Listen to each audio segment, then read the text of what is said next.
Et bonjour à tous et bienvenue pour cette nouvelle vidéo.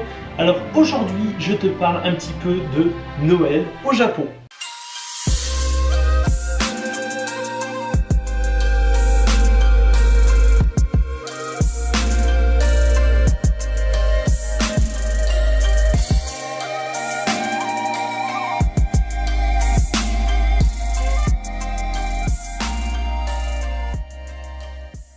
Comme tu peux le savoir, l'année dernière, moi j'étais au Japon pendant tout le mois de décembre.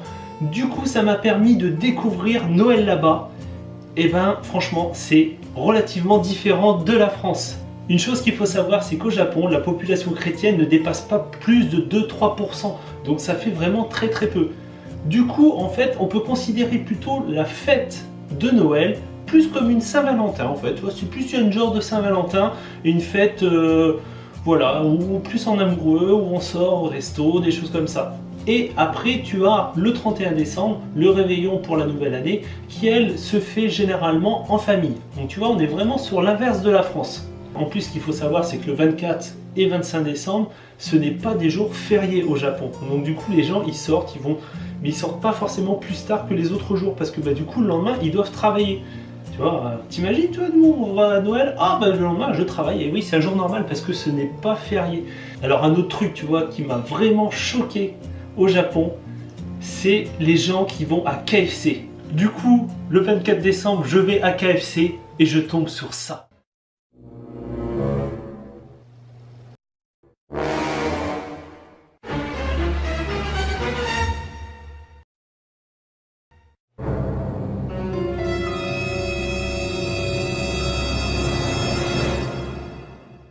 KFC a profité des périodes des fêtes de Noël pour faire un gros coup de marketing et du coup en fait Noël au Japon est lié avec KFC. Quand tu vas là-bas au Japon pendant les périodes des fêtes, donc tu vois aux alentours du 20-25 décembre, tu te retrouves avec des queues de malades, c'est vraiment du grand n'importe quoi.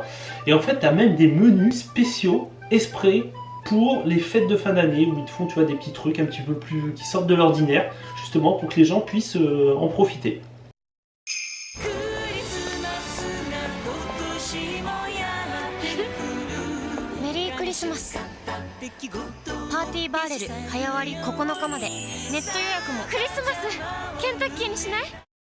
Tu vois, chaque année, KFC en profite pour faire des nouvelles cartes, des nouveaux menus spéciaux pour les fêtes de fin d'année où du coup tu te retrouves avec une liste d'attente après à réserver à l'avance pour réserver ton menu parce que sinon tu te retrouves à attendre dehors et puis au final tu te fais avoir. Et même malgré ça, même si tu as réservé, tu as toujours de l'attente. C'est vraiment un truc incroyable.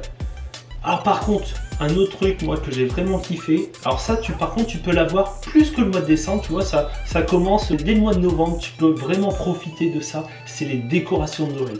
Donc tu as beaucoup de parcs, de choses comme ça, les rues, des choses comme ça, ils mettent vraiment le paquet au niveau décoration.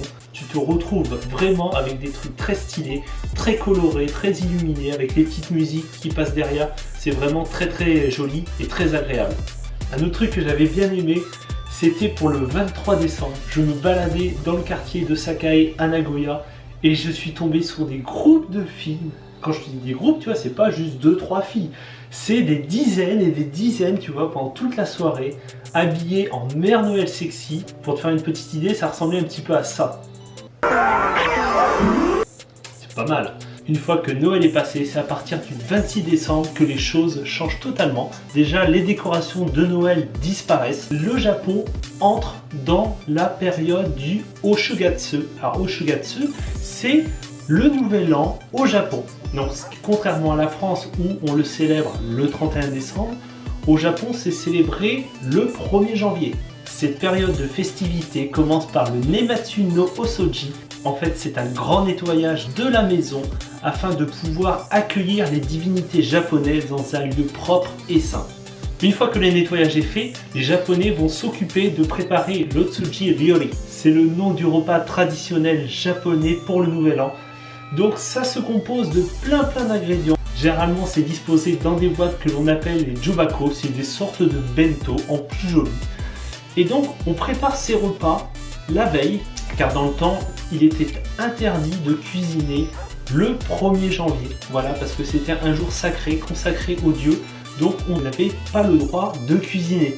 Donc on se retrouve avec des plats qui sont vraiment aussi beaux que bons. Donc après, tout le monde n'a pas forcément le temps de préparer cela.